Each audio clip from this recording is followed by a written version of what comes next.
Poner el dedo en la llaga es investigar, informar, cuestionar y desafiar sin miedo al poder económico y político. Enaltecer la cultura, la educación y la innovación para generar sociedades libres. Te invitamos a ser parte de este cambio, donde todas las voces se escuchan. Con Adriana Delgado. Adriana Castillo Román, directora general de Promoción Cultural y Acervo Patrimonial y de la Conservaduría de Palacio Nacional de la Secretaría de Hacienda y Crédito Público. Adriana, eres periodista. Has estudiado diplomados y seminarios de Historia del Arte, Mitología Griega, Renacimiento y Arte Contemporáneo. Cursaste maestría en Ciencias Políticas y Administración Pública en la Universidad Autónoma de Nuevo León. Desde 1997 has acompañado al presidente Andrés Manuel López Obrador. ¿Te defines de izquierda? Así es. ¿Cómo es definirse de izquierda y ser la directora del Patrimonio Nacional? Mira, me defino de izquierda. Yo creo que desde mi familia, ser de izquierda es estar y luchar en contra de las desigualdades, de las injusticias. Y desde mi casa, en mi familia, mis padres eran trabajadores de Petróleos Mexicanos, mis abuelos participaron de alguna manera en la expropiación petrolera. Ambos, mi abuelo materno, mi abuelo paterno, trabajaban en las compañías extranjeras y cuando llegó el momento de la expropiación, pues participaron haciendo, si antes se compraban piezas en el extranjero para los pozos petroleros. Ya sabes que el ingenio del mexicano siempre es muy grande, entonces pues las hacían porque no se podían comprar, pues, ¿no? Claro. Obviamente llega la expropiación y mis padres, trabajando ahí ambos, de hecho ahí se conocieron los dos, siempre fueron antiquinistas. Yo creo que esa fue una de las primeras cosas que yo vi en las mesas, en las sobremesas en mi casa. Discusiones entre los compañeros de mis padres para buscar la democracia sindical en Petróleos Mexicanos. Y pues eso era lo que yo escuchaba desde niña, desde adolescente. Mis padres, íbamos con ellos, de cuando pues vas siempre con tus papás a marchar, me acuerdo, los primeros de mayo, aquí al Zócalo. Me acuerdo que en esas épocas las marchas eran encabezadas por Fidel Velázquez, de la CTM. Era la marcha en la mañana. A nosotros veníamos como la disidencia en la tarde. Y pues yo acompañando a mis papás. Antiquinistas ambos, pues los logros que pudieron tener en materia laboral, ambos como sindicalizados, pues fue buscando demandar al propio sindicato porque pues no eran de los favorecidos por la quina, ¿no? Entonces yo creo que desde ahí empecé a estar del lado de la izquierda. Mi abuelo perteneció al Partido Comunista, entonces pues yo creo que es algo que ya traigo en la sangre. Estudiar periodismo, tú lo mencionaste hace rato, también, yo creo que también algo de las personas que están en la izquierda, yo creo que somos en general soñadores, o al menos así me defino yo. Soñamos con un mundo mejor, soñamos en que un mundo mejor es posible. Y justo por eso estudié periodismo, porque yo pensé que estudiando periodismo iba a poner como mi granito de arena para cambiar pues la realidad que no me gustaba y que yo veía en este mundo, en este país en particular. Así es que por eso, por ese ideal de cambiar lo establecido, las injusticias, es que me inclino por el periodismo. Se dice fácil, pero ha de ser muy complicado para una jovencita de 10 años de repente ver pues este mundo de la lucha, de esa lucha en aquellos momentos que darla era tener consecuencias de marginación, de incluso a tus padres hasta perder su trabajo, su posibilidad de tener a una familia unida. ¿Qué te dice? ¿Qué te dice a ti? ¿Qué te dice a ti de lo que tú viviste y de lo que viven las mujeres ahora? Hay que arriesgar y no hacerlo de manera responsable, pero el ideal, creo que buscar ese ideal es lo que cuenta. Hablando de pérdidas, a mi madre, por ejemplo, jamás le dieron un préstamo para casa. Y me acuerdo que se murió dolida por eso, pero pues como no era de ese círculo, ¿no? Digo, a mí me dio mucho gusto cuando apresaron a la Quina, por ejemplo, en el sexenio de Salinas de Gortari.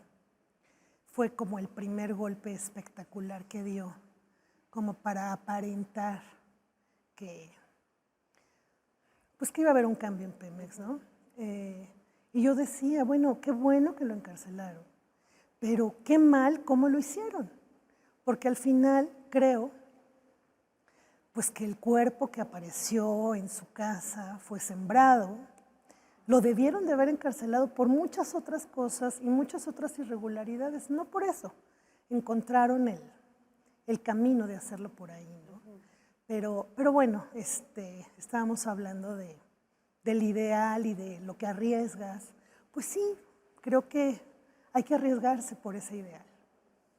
Adriana, ¿cómo se da tu acercamiento a la política y también quisiera tu acercamiento al arte? Mi acercamiento a la política se da por el periodismo, porque me gusta, siempre me gustó como reportera. Primero trabajé en Radio Fórmula específicamente, y hacía programas, digo, que empiezas haciendo tus pininos, como redactora, como productora, conductora, y mis programas no tenían nada que ver con el tema político, aunque siempre me ha llamado la atención. Insisto, porque yo creo que de temas políticos se hablaba en las sobremesas en mi casa. Entonces me gustaba mucho ese tema, me gusta, me apasiona, como observadora. Okay. Y cuando estaba yo como reportera, cubría medio ambiente. Estas fueron como de mis primeras fuentes. Y ya sabes que el medio ambiente ahora ya ha cambiado un poco, pero pues era como una fuente de segunda para el periodista. Me pasaron a la fuente política y empecé a cubrir partidos de oposición. Ahí es que conozco en 1997, 98 al licenciado López Obrador, que ahora es nuestro presidente de la República, pero bueno, en esa época era el presidente nacional del PRD. Ahí es que lo conozco y bueno, él termina su presidencia. Yo trabajaba en el periódico Nacional, en el periódico que se supone que era del Estado mexicano, aunque en realidad servía al gobierno en turno. Y pues esto de cubrir la oposición tampoco era fácil porque en el periódico oficial pues siempre te cambiaban las notas. Si yo escribía que AMLO había dicho que no, pues ellos si convenía escribían que sí. En fin, cambiaban las notas y bueno, pues ahí conocí al licenciado López Obrador. Se lanza a la precampaña interna, a la jefatura de gobierno, y a mí me ofrecen participar como la reportera interna. El Nacional ya había cerrado, lo cerró Zedillo con esta, dicen que, bueno, cuando continuaron con las ventas de todo lo que tenía el Estado mexicano, faltaba todavía Notimex y el periódico El Nacional. Entiendo que nadie quiso comprar El Nacional, entonces terminaron por cerrarlo. Okay. Y yo ya estaba trabajando en otro periódico, pero me ofrecieron ser la reportera interna del comité y dije, sí, voy porque pues el señor siempre me ha parecido honesto, inteligente y muy trabajador y tesonero. Así es que dije, son 15 días, yo ya no quería reportear mucho, pero 15 días y bueno, pues la vida nos fue llevando a seguir acá.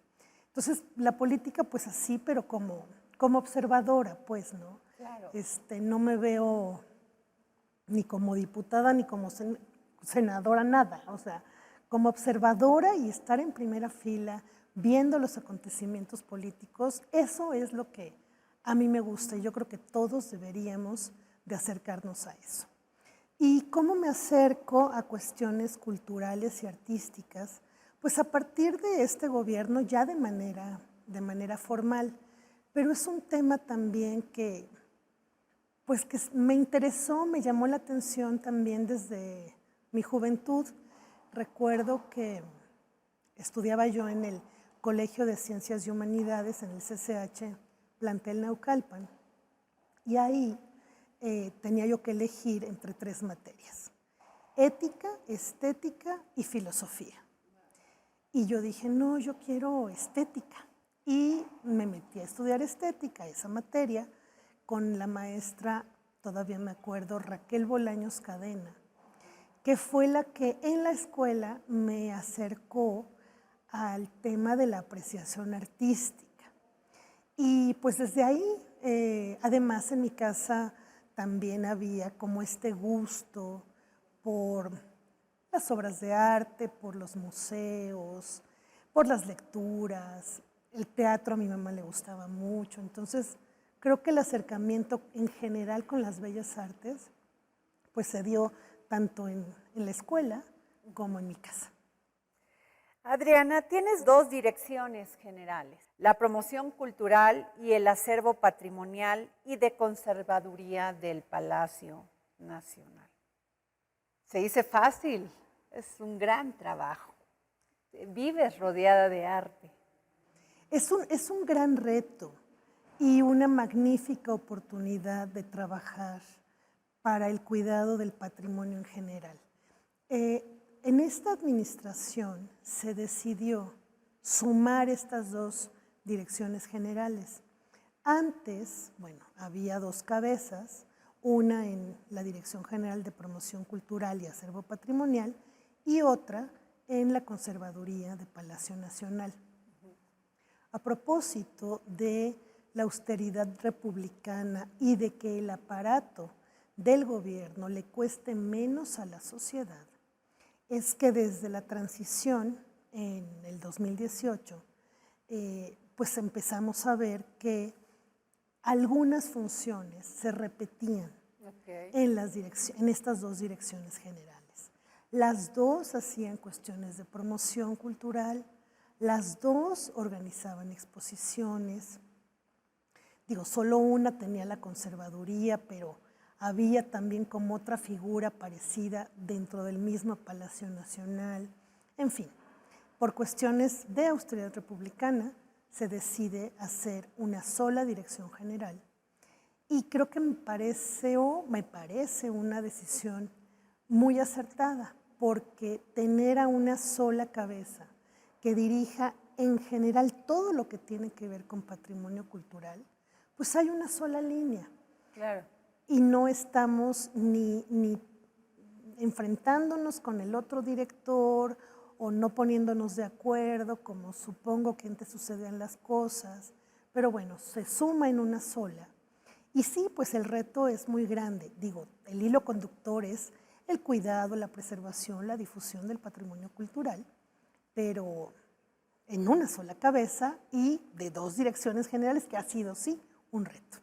Adriana, hay una parte muy importante que casi no se visibiliza y es el gran trabajo que hace tu dirección para generar, para promover el arte. Muchos artistas inician esta carrera a veces difícil de la pintura, de la obra gráfica, de la obra escultórica. Y pues a veces les es complicado cumplir con sus obligaciones fiscales. Ustedes tienen ese pequeño camino, esa luz, para que ellos puedan seguir creando y que se les facilite y al mismo tiempo generar y que no pare la producción de arte en este país. Así es, fíjate que el programa Pago en Especie, que lo tenemos, es un programa, como bien dices, es una facilidad para el artista plástico pagar sus impuestos con obra y también para el Estado mexicano hacerse de una colección muy importante de arte. Así es que es un ganar-ganar. Claro. Te platico un poco de los antecedentes de este programa. Este programa surge de manera informal en 1957.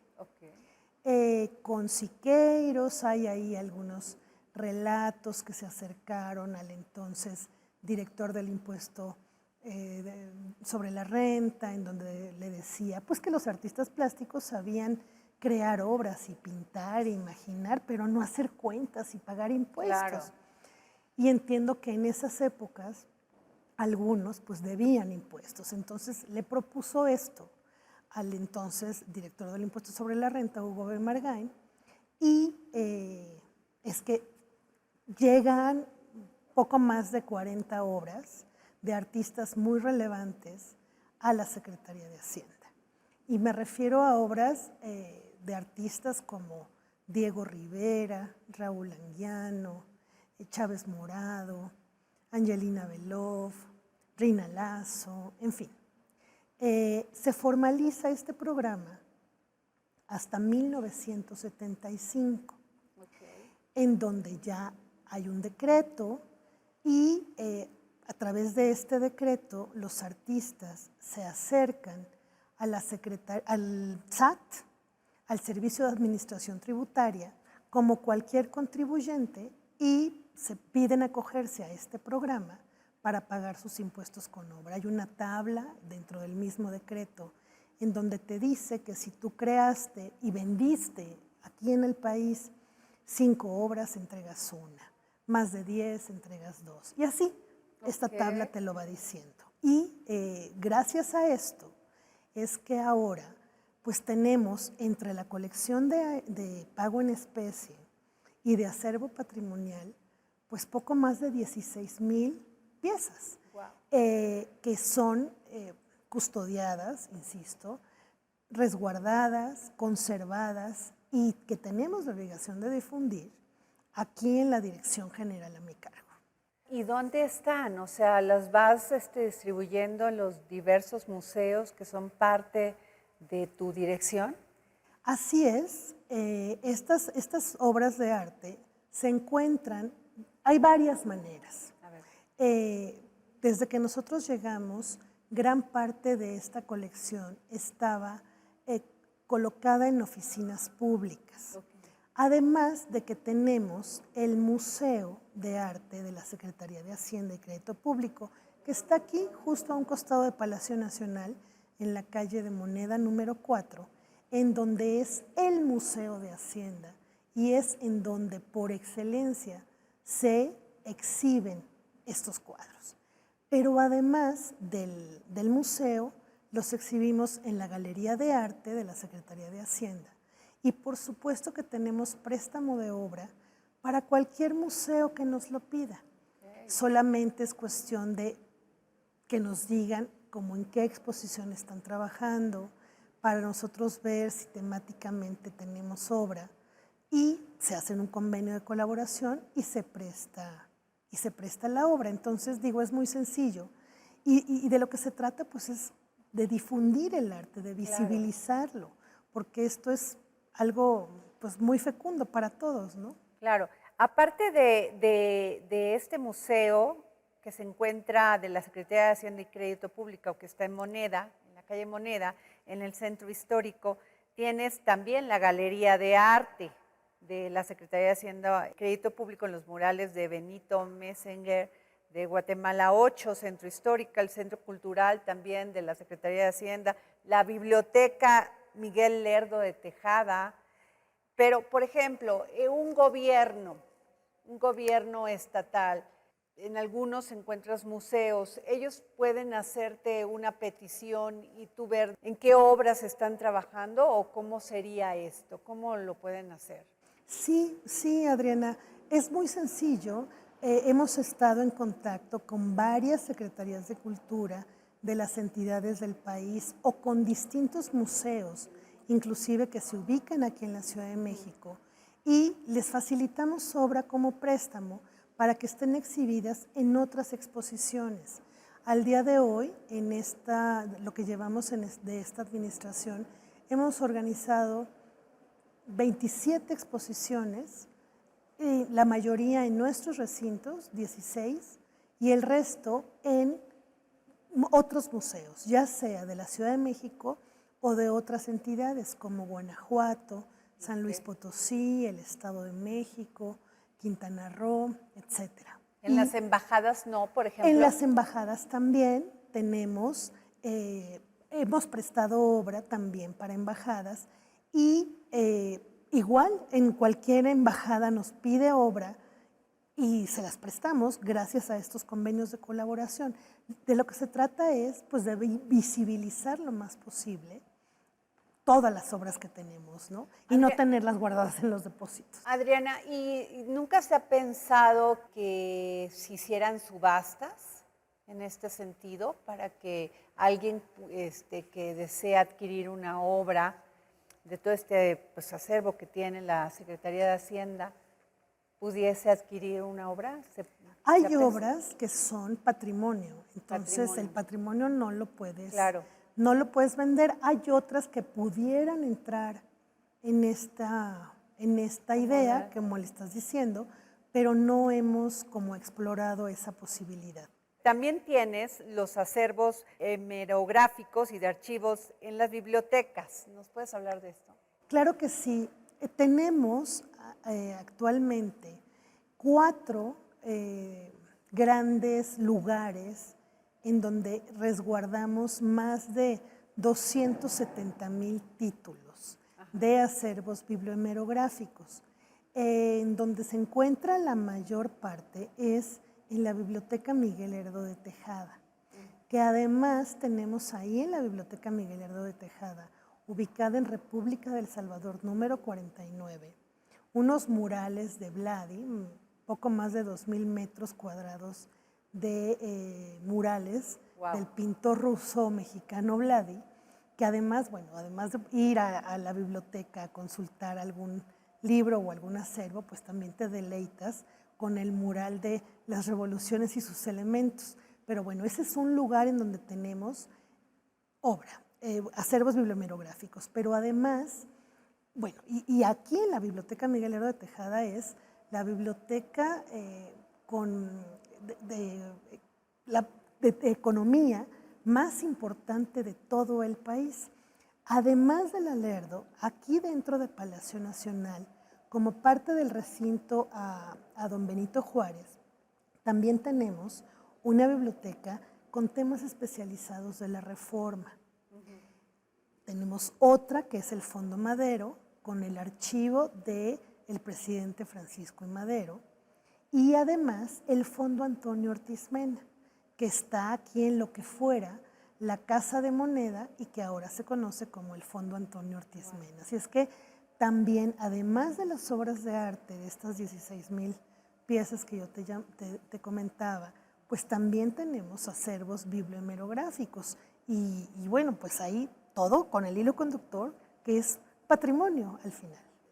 Adriana, también entiendo que se realizan actividades gratuitas a población abierta como talleres, conciertos, obras de teatro y actividades culturales en general. Y tienes una coproducción con el Canal 14 de la serie audiovisual Una trayectoria, una colección, para la promoción de 13 artistas destacados de la colección Pago en Especie. Platícanos más de ello. Fíjate que, gracias por tu pregunta, a propósito de de que tenemos las piezas de la colección Pago en Especie y el reto de dar a conocer pues, estas más de 16,000 obras. Es un reto importante, así es que pensamos también en hacer un programa de entrevistas por la pandemia. Yo creo que esto es algo que nos dejó en positivo el tema de la pandemia. Es que buscamos acercarnos al público de manera no presencial. Y buscando opciones, dijimos, vamos a entrevistar a los artistas. Al principio pensábamos que por Zoom y con los propios recursos al 100% de la Secretaría de Hacienda y Crédito Público. Así es que el primer artista que nos acercamos, ahora sí que con motivo de su cumpleaños, número 89, porque todo el programa cultural hemos buscado ligarlo a acontecimientos históricos. Iba a ser el cumpleaños de Vicente Rojo, en 15 de marzo, y dijimos, vamos a entrevistarlo por Zoom. Se lo propusimos al maestro y él generosamente dijo, no, por Zoom no, vengan a mi casa. Entonces, bueno, pues por supuesto que claro que fuimos, fui a hacerle la entrevista. Se da a conocer la entrevista el 15 de marzo del 2020 por su cumpleaños y lamentablemente 2 días después falleció. Entonces, bueno, la entrevista digamos que se difundió pues por este acontecimiento de una manera muy importante, pero además lo que también aprendimos es que producir un programa de televisión, una entrevista televisiva, pues implican muchas horas, mucho trabajo. No teníamos todos los recursos a nuestro alcance, sí a los investigadores, la parte de la investigación iconográfico, pero es mucho trabajo, pues.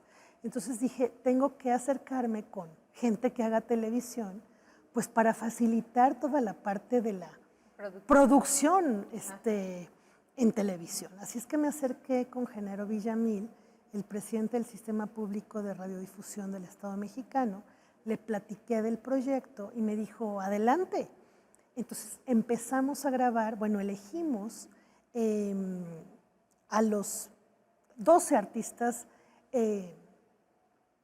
de más larga trayectoria que tenemos en el programa Pago en Especie y les fuimos proponiendo entrevistarlos, hablar no solo de su vida, de su obra, de su trayectoria, y por eso se llama Una trayectoria, una colección, sino también mostrar en televisión las obras de arte producidas por ellos y que forman parte del programa Pago en Especie. ¿Por qué optamos por esto? Porque los museos estaban cerrados, Claro, porque las actividades no eran presenciales y porque no podíamos parar, teníamos que seguir trabajando y seguir acercando al público ahora a sus casas esto. ¿Pero qué pasó? Pues que el trabajo de postproducción es complicado, fue largo, y bueno, pues ya estrenamos la serie, está ahora al aire todos los sábados a las 19:30 horas en el canal 14. Y entrevistamos, ya pasaron 2 capítulos, en donde abrimos primero con Águeda Lozano, una artista, una escultora nacida en Chihuahua, muy importante, la única artista que tiene una escultura a inserción definitiva en una plaza pública en París. Así es que bueno, Águeda Lozano, el sábado pasado hablamos con Roger von Gunten, un artista plástico nacido en Suiza, pero que ya lleva viviendo aquí, ya está nacionalizado mexicano y lleva viviendo aquí en México más de 50 años, ¿no? Entonces, el próximo programa será acerca de Beatriz Zamora y hemos entrevistado también a Pedro Friedeberg, Arnaldo Cohen, Jan Hendricks, Carla Rippey, Irma Palacios, Ángela Gurría, en fin, son 13 entrevistas con pues, de nuestros grandes creadores. También tienen talleres y toda esta gran difusión que haces a través de estas dos direcciones. Así es, en la parte de promoción cultural, como bien lo mencionas, tenemos también talleres a población abierta, talleres gratuitos que se dan en el Centro Cultural, ubicado en Guatemala número 80. Al día de hoy hacemos aproximadamente 50 talleres al año, cada uno de los cuales tiene unas 20 personas por taller. Y talleres que pueden ser desde hacer alebrijes, danzón, hablar del arte y las emociones, en fin, digo, son talleres creativos para cualquier público, infantil, juvenil o adulto mayor inclusive. Y pues son talleres abiertos y gratuitos. Hemos hablado de dos ejes, de toda esta responsabilidad que tienes por promover la cultura en México y en especial pues todo este tema de los artistas que gracias a este programa de pago en especie pues pueden promocionar su arte, pueden crear arte. Tenemos ya dos ejes, ¿cuáles serían los otros tres? Mira, hemos ya platicado acerca de las colecciones. Esto es algo, yo creo que es como la columna vertebral de todo el trabajo. Gracias a esta colección de pago en especie y de acervo patrimonial, es así, el corazón o la columna vertebral. Hablamos también un poco de los acervos bibliohemerográficos y de los lugares en donde se pueden consultar estos acervos bibliohemerográficos. Y un poco ya también tocamos la parte de promoción cultural con las actividades que hacemos, tanto, bueno, los talleres de los cuales te platicaba, pero además también actividades culturales, conciertos, obras de teatro, y que también son gratuitos y se hacen también en los recintos que tenemos como la Secretaría de Hacienda, como el Museo de Arte, como la Biblioteca Miguel Lerdo de Tejada y su atrio. Ahí hacemos también actividades culturales. Un cuarto eje sería, y que también es muy importante, es el cuidado del patrimonio edificado. Nos encontramos ahora ni más ni menos que en el edificio civil más importante del país. Es el edificio en el que, bueno, es un conjunto de edificios en realidad, en el que se asienta el Poder Ejecutivo, ni más ni menos, y que hace algunos años se asentó también la Cámara de Diputados y el Poder, la Cámara de Diputados y de Senadores y el Poder Judicial. O sea, estaban los tres poderes de la República aquí dentro de Palacio Nacional. ¿Qué nos toca? Bueno, ver temas de la conservación de este patrimonio edificado. Y no solo del edificio, sino también de lo que se encuentra dentro del edificio, como por ejemplo el mural Epopeya del Pueblo Mexicano de Diego Rivera. Además de Palacio Nacional está, ya lo mencionaba, el Museo de Arte de la Secretaría de Hacienda, que es lo que fue el antiguo Palacio del Arzobispado, un edificio que inicia su construcción en el siglo XVI y que también tiene un mural, en este caso de José Gordillo. Tenemos la Biblioteca Miguel Lerdo de Tejada, también como cuidado del patrimonio edificado, o sea, no solo sus acervos, estos acervos de los que yo te hablaba, sino también hay que cuidar el edificio y hay que cuidar y conservar los murales de Vladi. La Galería de Arte es otro de los inmuebles históricos, un edificio construido por Manuel Tolsá, en donde también hay otro mural de Benito Meseguer.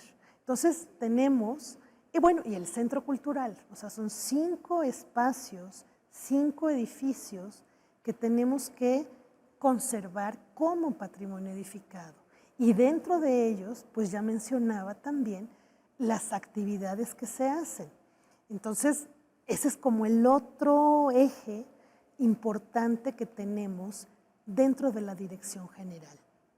Y ahí tienes que ver temas de conservación, de restauración, en este caso, no de un óleo, sino de murales, por ejemplo, que lo hacemos siempre de la mano con el INBA, en particular con el Cencropam, o del cuidado del edificio, que lo hacemos de la mano también del INA, por supuesto. Entonces, pues tocan temas que ver con arquitectura, con arquitectos, en el equipo hay arquitectos, hay restauradores también que me ayudan a ver esta parte, que digamos sería como el cuarto tema del que estamos hablando. Y el otro que de alguna manera ya medio tocamos es lo que tiene que ver con los museos y los recintos. O sea, estas colecciones hay que exhibirlas. ¿En dónde? Pues en los museos que tenemos como la Secretaría de Hacienda, como Secretaría de Hacienda y Crédito Público, además del préstamo de obra que también realizamos. Un poco hablando de los museos y de los recintos, dentro de Palacio Nacional no solo se asienta el poder ejecutivo, también hay recintos que son museo, como el recinto de homenaje a don Benito Juárez, que recientemente reinauguró el presidente justo el 18 de julio pasado, al cumplirse el 150 aniversario de la muerte del presidente Juárez. Sabíamos que esta efeméride iba a llegar y 2 años antes pusimos manos a la obra para cambiar toda la museografía, hacer un nuevo guión curatorial y renovar al 100% el espacio. Tapices, cortinas, el guión en general, pedimos más obra, tenemos como parte del acervo patrimonial objetos que pertenecieron a la familia del benemérito, pero además pedimos obra a otros museos relacionada con el nuevo guión curatorial. Tenemos, por ejemplo, exhibido un cuadro de Velasco que pintó de Guelatao, o de González Camarena, que pintó también del héroe, o de David Alfaro Siqueiros, que nos prestó la CONALITEG, la Comisión Nacional de Libros de Texto Gratuito, que sirvió para ilustrar uno de los primeros libros de texto gratuitos que se hicieron por ahí de los años 70 y que ahora tenemos en préstamo esta obra. Entonces, ¿quién hace ese trabajo? Pues también el área de museos y de recintos de la dirección a mi cargo. Otro recinto que también recientemente reinauguró el presidente López Obrador fue el recinto parlamentario. Lo reinaugura el pasado 22 de agosto, a propósito de que un 22 de agosto de hace 150 años, ese recinto se quemó. Dentro de Palacio no había, mencionaba yo hace rato, que aquí en Palacio Nacional se asentó en algún momento, fue sede de los 3 poderes de la Unión. Y el primer lugar que se construye ex profeso para alojar a la Cámara de Diputados es el recinto parlamentario de Palacio Nacional.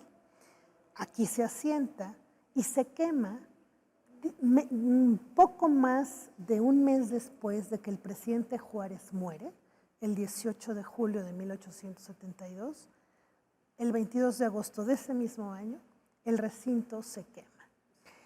Hay una crónica que dejan algún brasero encendido, estaban haciendo algunas reparaciones en el lugar y se quedó encendido el brasero. Había muchas viguerías, madera, etcétera, así es que en un santiamén el recinto se quema. Se reconstruye 100 años después, es decir, hace 50 años. en 1972 se reinaugura el recinto parlamentario. Pero desde esa fecha, pues ya había sufrido algún deterioro. Las yeserías ya se estaban cayendo, lo dorado ya no tenía brillo, los tapices ya estaban pues muy viejos y desgastados, manchados. Así es que nos dimos a la tarea también de darle pues una renovación total al lugar. Se reintegró la yesería, se volvió a pintar, se puso hoja de oro en donde había, se cambiaron todos los tapices y se le dio una nueva, hay un vestíbulo fuera del recinto parlamentario en donde se hizo una pequeña exposición acerca de la historia de la Constitución, en particular, pues de la Constitución de 1857, claro, porque ahí se firmó, en ese lugar, aquí dentro del Palacio Nacional. Entonces, bueno, pues ese es el otro gran tema, así como muy en general, que tiene que ver con museos y recintos. Digo, creo que ya en general, de los 5 grandes temas que tiene la dirección a mi cargo, creo que ya los tocamos. Más bien, yo te preguntaría a qué hora te da tiempo de ver todo esto, producir documentales de los artistas, tener una serie, tener obras de teatro. Es mucho trabajo el que tiene tu dirección. Fíjate que tengo un gran equipo de trabajo. Esto no es obra de una sola persona. Afortunadamente hemos hecho un buen equipo de trabajo. Tengo magníficos arquitectos, restauradores, museógrafos, diseñadores, bibliotecónomos, bibliotecólogos, museógrafos, historiadores del arte. Entonces, pues hemos amalgamado muy bien todo el trabajo. Hay reuniones que, bueno, no paras, el reto es importante y es grande, pero pues tenemos con qué, tenemos profesionales comprometidos con el tema, con este gobierno, y pues hemos ido ahí trabajando y bregando y de la mano. Así es que gracias a este gran equipo, ¿no? Adriana, ¿cómo has visto tú el desarrollo de las mujeres en esta carrera que a veces fue compleja, complicada, de las artes plásticas, de la cultura en general? ¿Tú crees que ha cambiado ya? No hay una equidad al 100%, sigue sin haberla. Hemos hecho ahí caminito, pero fíjate, te doy un dato. En el caso de los artistas plásticos, hablamos de que en la colección Pago en Especie tenemos aproximadamente registrados a 1,500 artistas plásticos. Muy pocos no sabemos si son hombres o mujeres porque solo tenemos las siglas, o el apellido. Pero de estos 1,500 artistas, más de 1,100 son hombres. 400, poco menos de 400, son mujeres. O sea, ya a nivel creativo, del creador y del que paga impuestos, claro, las mujeres ya están rezagadas. Me platicaba en una entrevista Carla Rippey, por ejemplo, que fue directora de La Esmeralda y que también va a aparecer en la serie Una trayectoria, una colección, que ella como directora de La Esmeralda le llamaba la atención que de las carpetas que entregaban las mejores carpetas, cuando terminaban la carrera, eran las carpetas de las mujeres. Y que los artistas alrededor de los 35, 40 años, las mejores carpetas eran las de los hombres. Y ella se preguntaba, ¿por qué pasa esto? Su respuesta fue, bueno, es que las mujeres terminaron la carrera, eran muy buenas, pero después, ¿qué pasó? Pues se casaron, tuvieron hijos, cumplieron la doble jornada y ya no les daba el tiempo para crear, para dedicarse a crear. Y yo creo que eso, así como en las artes plásticas y en esta pequeña muestra de los números que te digo que hay en la colección Pago en Especie, en general, yo creo que es parte de lo mismo. O sea, las mujeres debemos de seguir no solo trabajando y desempeñando una labor administrativa en este caso, también cumplir en casa, pues, ¿no? Claro. En este caso, pues yo tengo que ir a las juntas escolares de mi hija, que por fortuna no son muchas, y estar al pendiente de ella también, ¿no? Entonces, las mujeres seguimos cumpliendo una doble jornada. Creo que en el caso de los hombres, esto lo llevan como de una manera más fácil, gracias a que hay una mujer a su lado. Y a veces las mujeres no tenemos necesariamente un hombre cooperador a nuestro lado, ¿no? ¿Tienes algún programa, proyecto para incentivar que haya más mujeres que primero que paguen sus impuestos, pero también que sigan creando arte y que entiendan esta gran responsabilidad? Fíjate que lo que queremos ahora y estamos enfocados es en que este programa de pago en especie, que es parte de la columna vertebral de la dirección, sea más conocido, porque nos hemos dado cuenta que no todos los artistas plásticos saben del programa. Entonces, en general, al visibilizar más al programa, es que queremos que se conozca más entre los artistas plásticos. ¿Para qué? Para enriquecer la colección que tiene el Estado con obras de arte, puesto que en este caso, en la Secretaría de Hacienda es la colección o una de las colecciones de arte moderno y contemporáneo, pues más grande y más importante de México. Entonces, lo que queremos es, en general, que se conozca, obviamente, entre hombres y entre mujeres, ¿verdad? Adriana, pues fue un gran placer tener esta plática contigo, Adriana Castillo Román, directora general de Promoción Cultural y Acervo Patrimonial y de la Conservaduría de Palacio Nacional de la Secretaría de Hacienda y Crédito Público. Gran trabajo el que realizas. Gracias, Adriana. Muchas gracias.